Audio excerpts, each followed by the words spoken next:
Falando à Terra, Chico Xavier, Espíritos Diversos. Apreciações, Robert Soltey. A distância do Brasil, em outro tempo, vazia não era a nossa admiração pelo gigante da América, que se ergueu há 4 séculos sob o signo do Cruzeiro, para desempenhar expressiva missão no concerto dos povos civilizados, partilhando-lhe a obra de fundação com os expatriados da antiga corte portuguesa. Abre parênteses, nota. O mensageiro espiritual se refere à reencarnação dele mesmo no Brasil colonial no século XVI.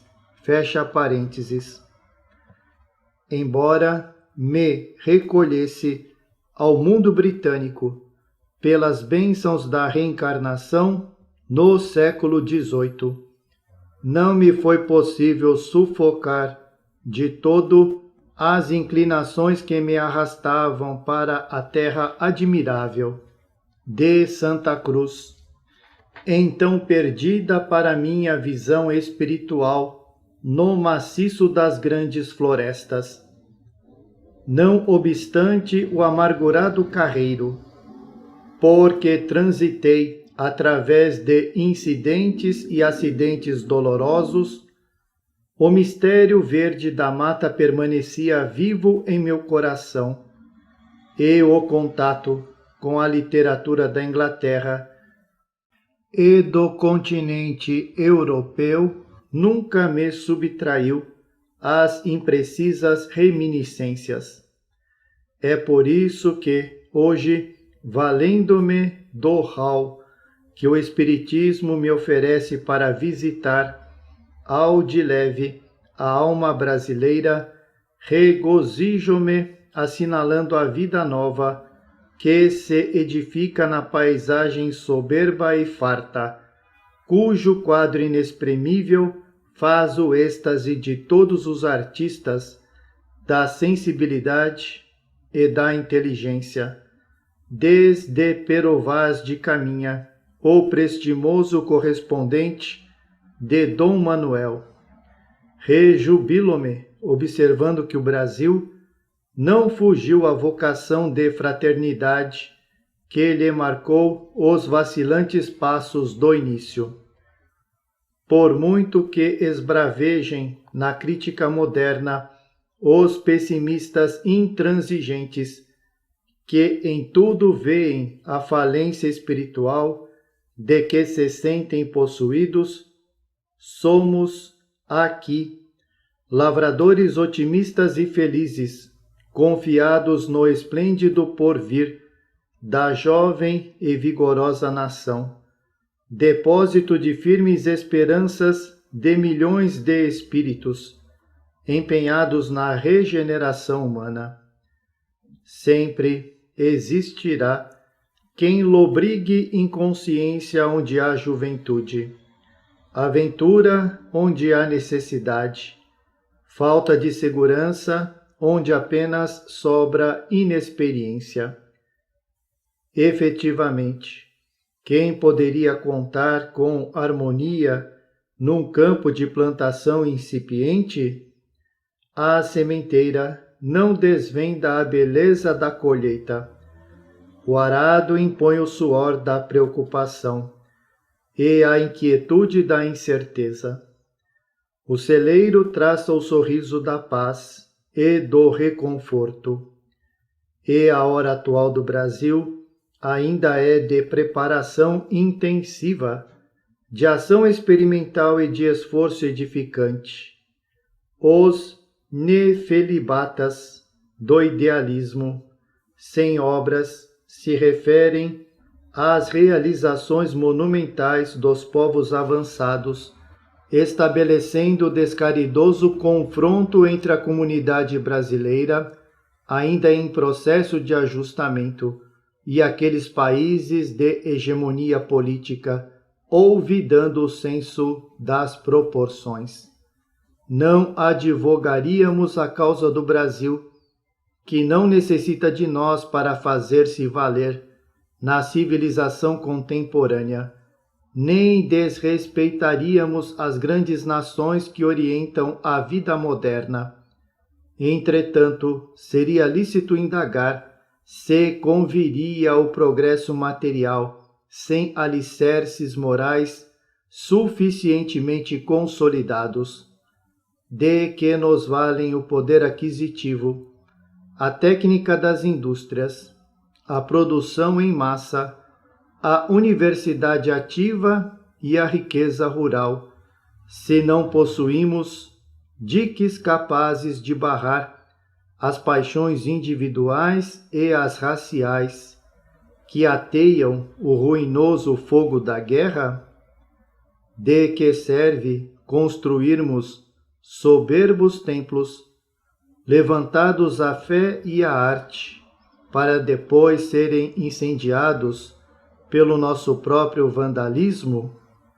Será razoável sensibilizar a alma coletiva com o espargimento de ideias salvacionistas, inclusive as de bondade fraterna e as de boa vizinhança, bombardeando em seguida hospitais e lares abertos?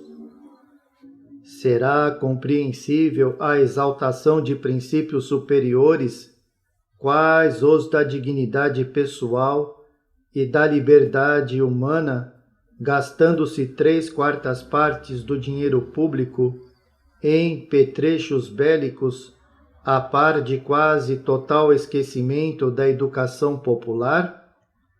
Não louvaríamos os que edificam a escola, armando os alunos para a derruírem depois. A vida não é trepidação de nervos. A corrida armamentista ou a tortura de contínua defesa é expansão da alma e crescimento do homem interior, que se não coadunam com a arte de matar. Sobre este mundo, em que a inteligência perquire as forças mais íntimas da natureza, mas somente para conservar o poderio e o domínio destrutivos, um novo mundo surgirá. Não consideramos riqueza a posse de vastos potenciais econômicos, sem respeito pelos fundamentos morais, e nem julgamos dignos de apreço os palácios que se levantam em nome da cultura para a exaltação da força contra o direito, da prepotência contra a justiça e da raça contra a humanidade. A palavra do Cristo vagueia no mundo sem encontrar ouvidos que a recolham.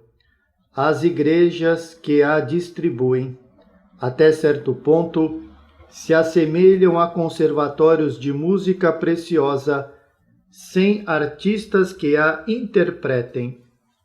O romano arrogante e dominador, o grego inteligente e espirituoso, o fenício comerciante e astuto, e o judeu obstinado e rebelde, ainda se fazem sentir sob indumentária nova em todas as latitudes da terra, com o mesmo vício espiritual de há 20 séculos, em contraste com a sublimidade do Evangelho. Temos a impressão de que a consciência humana ainda não se desamarrou das fraldas infantis, excetuadas algumas organizações individuais, tocadas de santificante heroísmo. Em todas as nações, o conteúdo de animalidade na massa anônima revela que a civilização, ainda próxima, se encontra na caverna dos primates e que o barco da vida, por enquanto, veleja muito longe do porto em que lhe cabe atracar. Sob o ponto de vista moral, O homem comum, em muitos aspectos, ainda lembra o chimpanzé, agora com a inteligência desenvolta. De alguns milênios para cá, a mente humana tem demonstrado diminutas alterações para melhor. A crueldade e o vício tornam quase que invariáveis a arena da luta planetária, exibindo novas formas. Povos aparecem e desaparecem, sob as leis da morte e da reencarnação. A geografia política sofre modificações em todas as épocas, mas o espírito é o mesmo. Equiparam-se à miserabilidade, o trono do poder, sem a majestade espiritual, a glória sem educação ou a liberdade sem deveres. Em razão disso, o cultivo da fraternidade na terra brasileira, onde representantes de quase todos os povos se entrelaçam para a obra do entendimento mundial, é, indubitavelmente, uma nova esperança para a vida na terra. Sob a luz do cruzeiro, o pensamento do Cristo adquire nova feição, libertado da velha clausura dos templos de pedra. Caminha ao encontro de toda a gente em obras de iluminação e de assistência do mais alto mérito. Em nenhum outro país do globo, a prática do Evangelho adquiriu tão intenso movimento e tal progresso. Achamos que o serviço de aplicação do cristianismo não é tarefa que se confira aos governos. Com raras exceções, a Casa de Saúde e o asilo, mantidos pelos orçamentos oficiais, são institutos irrepreensíveis, sem dúvida, mas, na maioria das vezes, guardam simplesmente o rigor e a impassibilidade das próprias leis que os geram. As casas, abertas à fraternidade, somente quando dirigidas pelo coração é que se revestem de valores mais altos. É possível promulgar decretos respeitáveis, determinando os mais completos serviços de solidariedade. Todavia, a execução deles se resume na monumentalização de programas estabelecidos, em obras de pedra, com o séquito dos servidores pagos, rigidamente enquadradas as disciplinas estatutárias, mas, muitas vezes, sem o sentimento espontâneo do bem que é a alma do serviço. Daí a falência das portarias e ordens administrativas nas tarefas que dizem respeito à iluminação do homem. O ministério cristão não começou entre as autoridades administrativas, mas sim no seio do povo, por intermédio de alguns homens e mulheres de vida simples, indicando-nos a comunhão fraterna por única via de aplicação dos princípios regeneradores descidos do céu. O Brasil entendeu a sugestão divina e, em pleno século das grandes guerras, violentas e ferozes, vemo-lo agasalhando a boa nova renascente, sob o manto luminoso do espiritualismo, da solidariedade e da paz, erguendo templos e educandários, creches e sanatórios, abrigos e hospitais, com alicerces no sentimento puro de seus filhos, descerrando a era nova em que os homens se amarão realmente uns aos outros. No apostolado da hora primeira, não vemos Jesus disputando a governança terrestre para transformar o mundo. Não se empenha ele em acordos políticos com o Império Romano, nem requisita lugar no Sinédrio. Toma a seu cuidado alguns corações humildes e de boa vontade, plasmando neles a fundação do reino divino. Principia a obra redentora, de indivíduo para indivíduo, de alma para alma, de coração para coração. Jesus chama Pedro e André e, em seguida, busca Tiago e João. Do mestre aos discípulos, dos aprendizes aos seguidores, há ligações conscienciais. Entre as atribulações do mundo moderno, possuímos de novo, nas linhas da evolução brasileira, o ministério salvacionista. Levanta-se o homem voluntariamente para abraçar o companheiro ignorante ou fraco e acolhê-lo. Indiscutivelmente, achamo-nos ainda muito longe da vitória final. Até lá, milhões sofrerão o cerco das sombras e das lágrimas.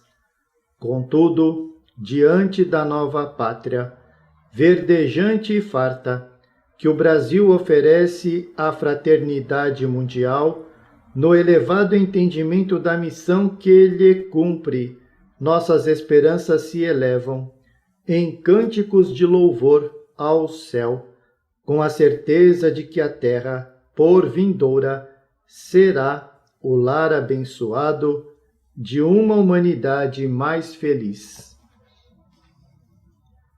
Robert Southey desencarnou em 1843. Poeta, historiador e crítico inglês, viajou por Portugal e Espanha.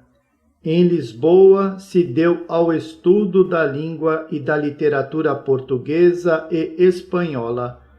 Sem nunca ter vindo à América, escreveu a História do Brasil, obra clássica e sumamente apreciada.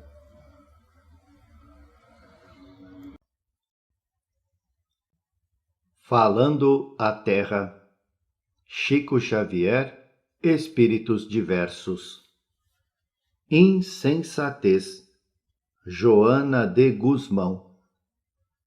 Ah, se eu pudesse voltar ao mundo, gemia a alma frágil e doente, sob imenso nevoeiro no Vale das Sombras.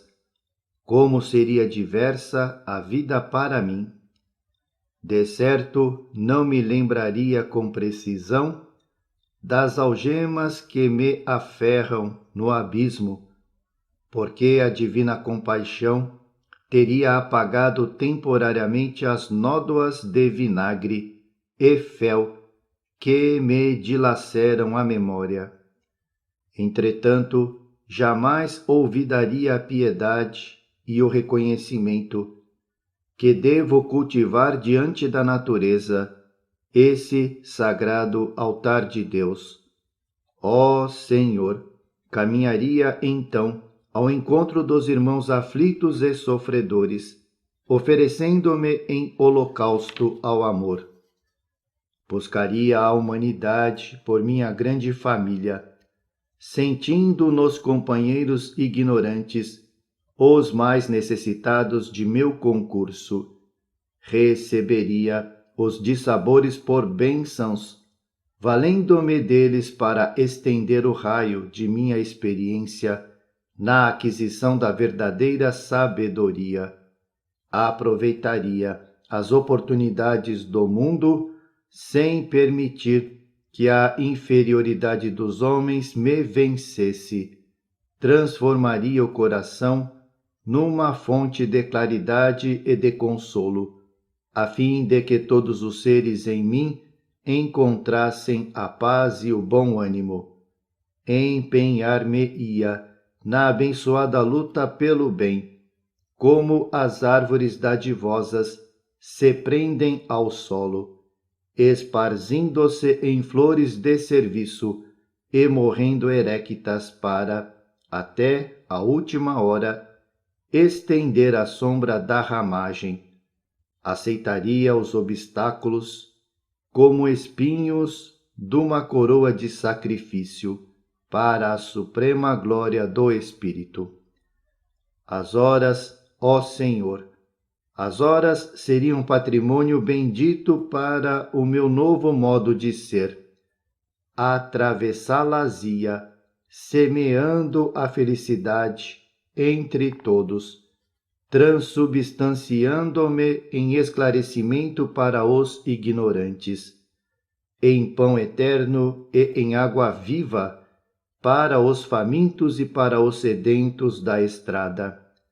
Abominaria o descanso criminoso que muita vez me arremessou ao despenhadeiro da indiferença ante as amarguras do próximo.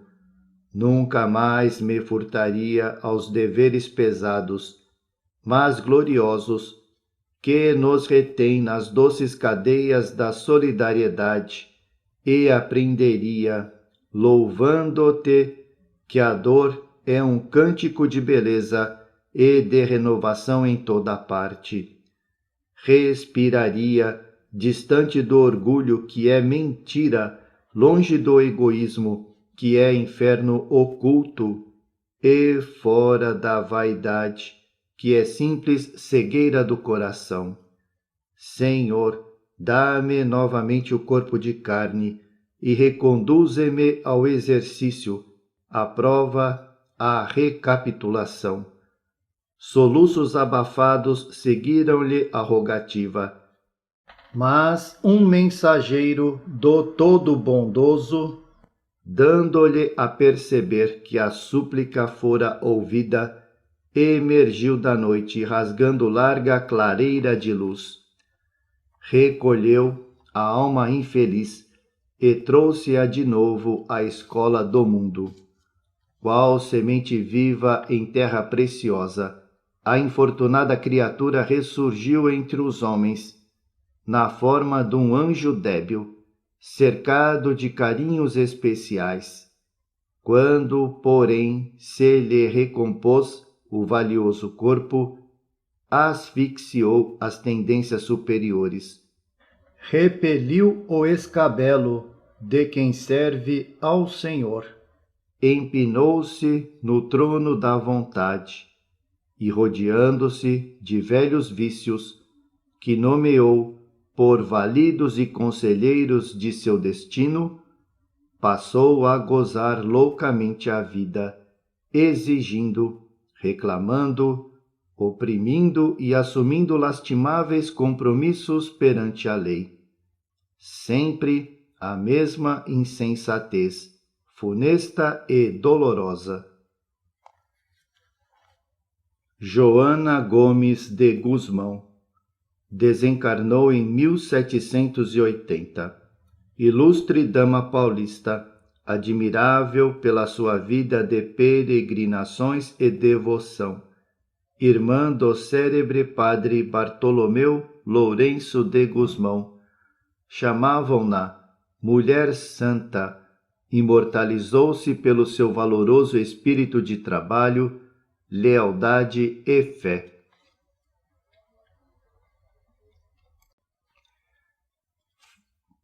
Falando à Terra. Chico Xavier, Espíritos Diversos. Conto simples. Paulo Barreto. Malaquias Furtado, conhecido libertino, reconhecendo enfim que mais valia o dever bem cumprido que as aventuras mundanas, rendeu-se à necessidade imperativa de renovação espiritual para a reforma da vida. Para isto, confundiu a inspiração do padre Elias Gomes, famoso cura de almas, imaginando nele o guia ideal. Recebido cordialmente pelo sacerdote, confessou-lhe as deploráveis experiências em que se emaranhara, obtendo calorosa doutrinação, como o vaso imundo em processo de lavagem na tina de água fervente.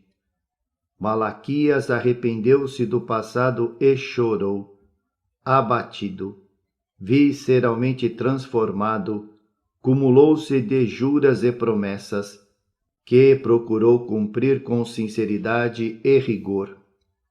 Quando a tentação lhe assaltava o espírito honesto, voltava a ajoelhar-se aos pés do mentor, suplicando: Bom amigo, sinto-me perturbado por desejos inferiores. Tenebrosos pensamentos agitam minha alma. Que fazer para encontrar o caminho do céu? Padre Elias logo respondia, calmo: Filho, consagre-se a Deus e ouvide Satã. Guarde castidade, cultive humildade, paciência e pobreza. A salvação cabe àqueles que trilham a subida escabrosa da virtude. O convertido voltava à arena cotidiana e sufocava os reclamos da carne indignada, curtindo provações duras que aos poucos lhe burilavam o espírito. Trabalhava, servia sem alarde e procurava suportar toda espécie de infortúnio com inexcedível heroísmo. Eis, porém, novo dia de mais vivas tribulações, e Malaquias regressava ao orientador exclamando: Devotado protetor, tenho sofrido calúnia e ingratidão. A ideia de vingança domina-me. Tenho fogo na alma. Que fazer para sustentar-me no roteiro do paraíso? O ministro da fé esclarecia sereno: Tenha paciência, meu filho, muita paciência. Para consolidarmos em nós a tranquilidade, é imperioso perdoar infinitamente. Não nos esqueçamos dos velhos ensinamentos. Desculpemos até 70 vezes 7. Oremos pelos nossos inimigos e perseguidores. Quem ofende, condena-se. Quem exerce a tolerância fraterna, exalta-se. Malaquias aceitava confiante as ponderações ouvidas e tornava, confortado, as lides que o céu lhe reservara. Devolvia o bem pelo mal e continuava na condição do discípulo fervoroso, experimentando os conselhos obtidos, disciplinando seus sentimentos, sorrindo para os algozes, cedendo aos adversários e mantendo inalterável submissão ao que considerava como sendo as imposições divinas. Ressurgiam, porém, outras ocasiões de conflito para o criterioso aprendiz, e logo se apressava ele em conchegar-se à sabedoria do pastor, clamando ansiado: Meu padre, acho-me fatigado, enfermo sem rumo certo. Familiares aos quais prestei assistência e socorro em outros tempos abandonaram-me sem comiseração pelas minhas fraquezas e sofrimentos. Minha esposa, vendo-me quase imprestável, receou o sacrifício que a nossa união lhe impunha e aliou-se aos nossos filhos maiores, hoje casados, contra mim, vivo sem ninguém. Por ninharias, antigos credores de minha casa me cercam de ameaças sem termo. Tenho a impressão de que o inferno se instalou dentro de mim. Debalde busco a claridade da oração e não mais a encontro. Padre, Padre, que fazer para não me desviar da estrada celeste? o guia na atitude convencional dos grandes inspirados, emitindo a palavra doce e fitando os olhos no céu, respondia convicto: não se deixe enredar em ciladas e tentações. A fé remove montanhas. Quem se sentirá só depois de encontrar na humanidade a grande família? Nossos pais e nossos filhos respiram em toda parte. Onde alguém esteja lutando, aí possuímos nosso irmão. Não se perca no desânimo destrutivo. Quem se dirige para Deus não perde os minutos na peregrinação do bem. Se há dificuldades e sofrimentos, a coragem é o sustento do espírito na estrada para o mais alto. Sobretudo, meu filho, não creia na enfermidade. A doença é alguma coisa que depende de nós.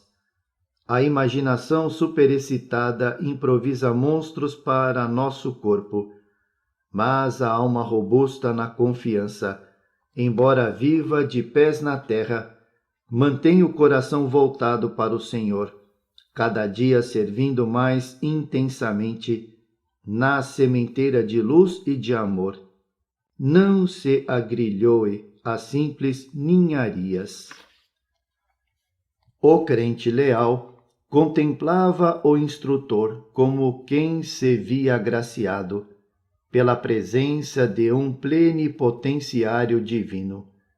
Verteu copiosas lágrimas e indagou, por fim: e se eu pautar pensamentos e atitudes nessas linhas, encontrarei a passagem para o céu? Como não? Falou o sacerdote, complacente e bem-humorado, e numa definição espetacular: a virtude é divino passaporte para o paraíso. Malaquias tornou a luta e aplicou o que aprendera. Olvidou a moléstia e dedicou-se ao trabalho constante. Transformou a solidão em serviço a todos e, cultivando a oração e a bondade, acabou seus dias de consciência tranquila. Aguardava-o à cabeceira um anjo que presto arrebatou ao país da luz. Participando agora do séquito de santos anônimos, o antigo devoto era raramente lembrado na terra. Vivera servindo, não obstante as deploráveis experiências do início, e, por isto, de tempo não dispusera para cuidar da propaganda do seu nome. Era, contudo, um dos príncipes mais felizes da corte celestial. Não contava tempo, nem era forçado à contemplação das misérias humanas. Acontece, porém, que um dia se ouviu entre as estrelas um chamado insistente para ele. Vinha do inferno, diretamente da moradia de Satanás. Malaquias não se fez rogado. Solicitou permissão e desceu,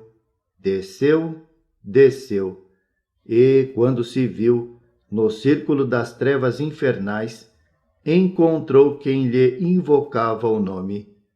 Era justamente o padre Elias Gomes, que lhe estendia os braços e suplicava: Malaquias, Malaquias, compadeça-se de mim, ensine-me onde encontrarei o caminho para o céu. Acautele-se no mundo quem oriente, quem dirija e quem aconselhe.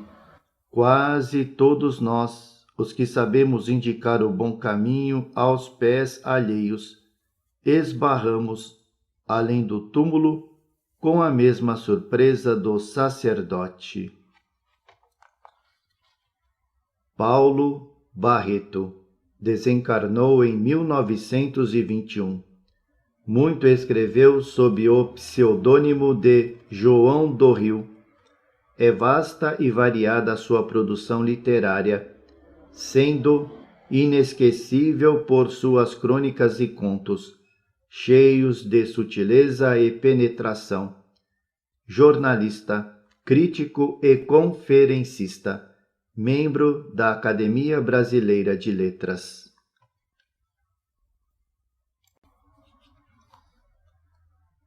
Falando à Terra, Chico Xavier, Espíritos Diversos. Avançando, Luiz Olímpio Teles de Menezes. Estando entre aqueles que desfrutaram a felicidade de trabalhar, quando o terreno se obstruía de pedrouços e espinheirais sem conto, volto a contemplar a construção da fé nova, rejubilando-me ante as realizações que o Espiritismo está consolidando em benefício das criaturas. Dantes era a excessiva preocupação do fenômeno, indefinível tortura intelectual, amontoando-se números e apontamentos em febril estatística. Hoje, porém, uma compreensão mais sadia desponta, luminosa e providencial. Indiscutivelmente, é força reconhecer que muitos círculos iniciais do nosso movimento no velho mundo, talado por guerras consecutivas, perderam de algum modo a fulguração primitiva, cedendo lugar ao marasmo expectante.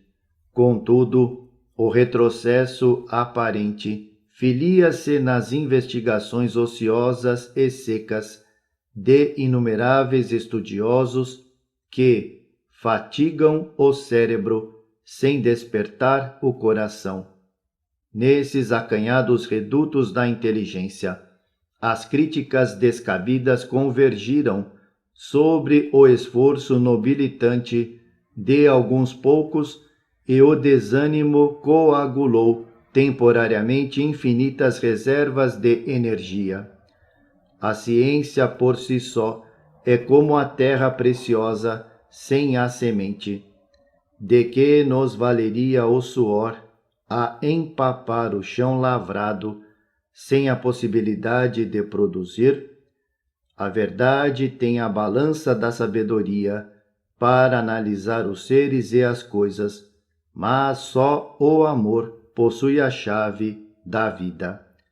Recordamo-nos ainda do tempo em que, sob indisfarçável encantamento, nos enamorávamos dos médiuns, como se fossem ídolos do céu, milagrosamente animados na terra, pelo simples fato de ouvirem e verem criaturas desencarnadas que, no fundo, não apresentavam evolução muito mais avançada que a nossa, e, com o ciúme dos amantes apaixonados, reuníamo-nos em cardume, em torno do infeliz instrumento mediúnico, perturbando-lhe as peças preciosas ou trazendo-lhe muito cedo o desalento e a inutilização.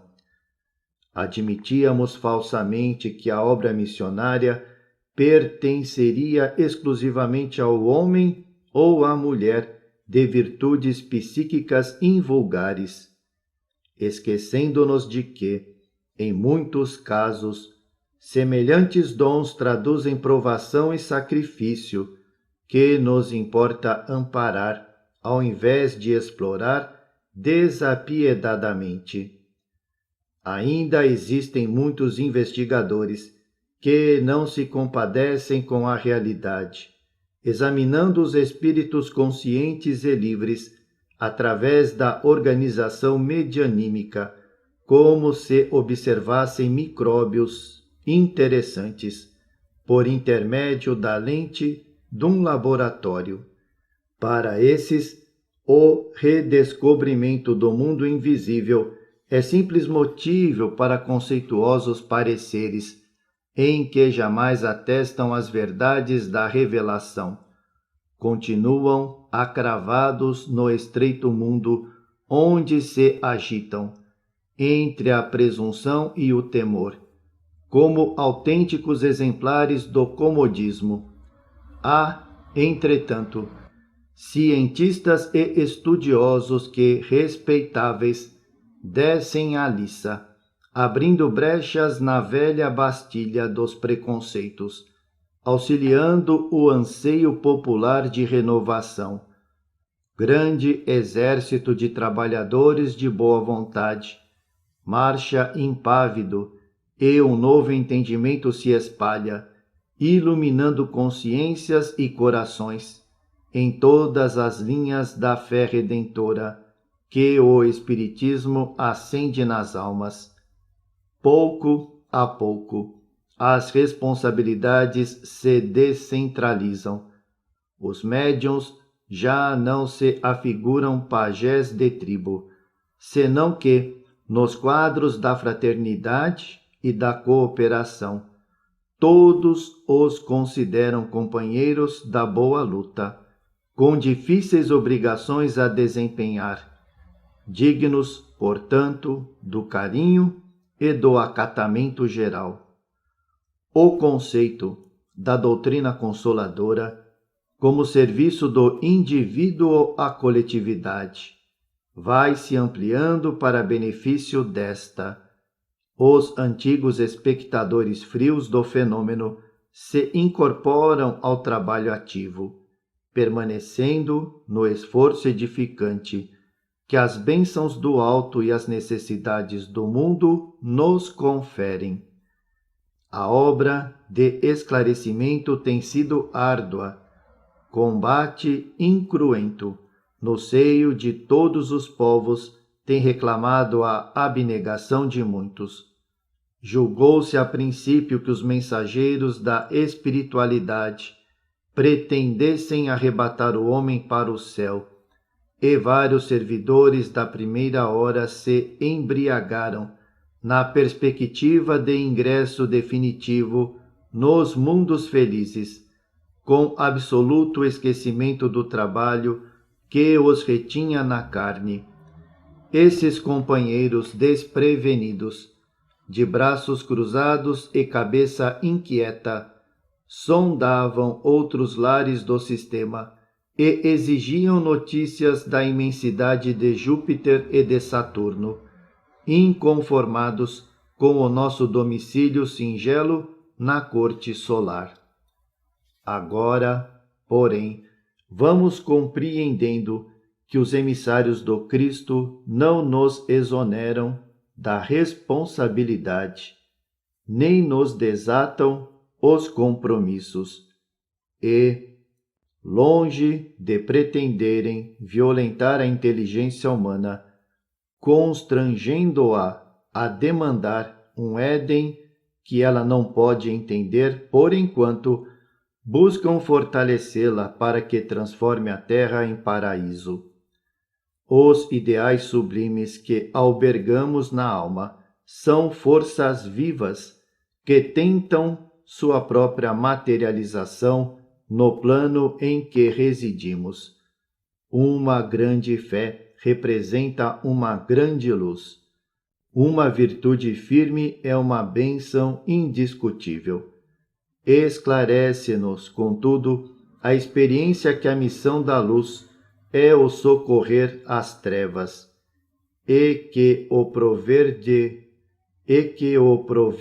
de conforto e esperança os deserdados é ministério da virtude. Gradativamente, estamos aprendendo na tarefa de redenção e de aprendizado que fazemos todos juntos, que o Espiritismo é claridade no indivíduo a expandir-se deste, para que as sombras da ignorância e do sofrimento sejam expulsas da terra. Fazer algo pelo bem, na extinção do mal, é obrigação de todos no apostolado comum. Onde houver um raio de certeza na sobrevivência da alma, aí deve aparecer mais justiça e mais alegria de ser útil. A vida não cessa. O burilamento continua além da morte, e os objetivos últimos do universo, por enquanto, transcendem as nossas possibilidades de compreensão. Baste-nos a certeza de que a justiça está funcionando e de que, tanto agora quanto depois, aqui como além, receberemos de acordo com as nossas obras. Se o Espiritismo aboliu o inferno de tormentos inextinguíveis, modificou profundamente a paisagem do céu, sabemos hoje que o homem é um anjo nascente e que séculos correrão sobre séculos antes de finda a empresa de seu apuro. Graças a Deus estamos avançando. Convertamos, assim, a contemplação em atividade benfeitora, a fé em serviço ativo e, como células harmoniosas do divino organismo do mundo, transitaremos entre a existência e a morte, do berço ao túmulo e da espiritualidade ao renascimento, como filhos conscientes da eterna sabedoria, crescendo felizes para a vida imortal. Luís Olímpio Teles de Menezes desencarnou em 1893. Ao dinamismo e amor à causa espírita deste respeitável baiano se deve a fundação do primeiro periódico espírita em terras brasileiras, O Eco de Além Túmulo. Pioneiro do espiritismo no Brasil, professor, militar e taquígrafo, índole reta e corajosa.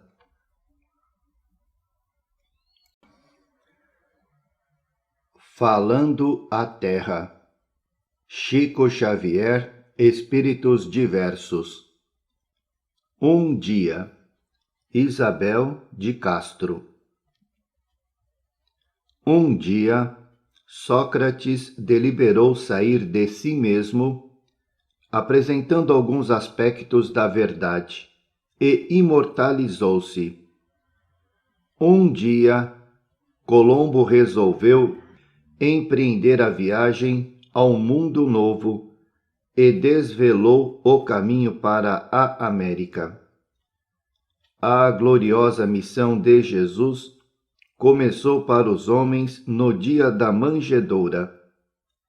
O ministério dos apóstolos foi definitivamente homologado pelos poderes divinos no dia de Pentecostes.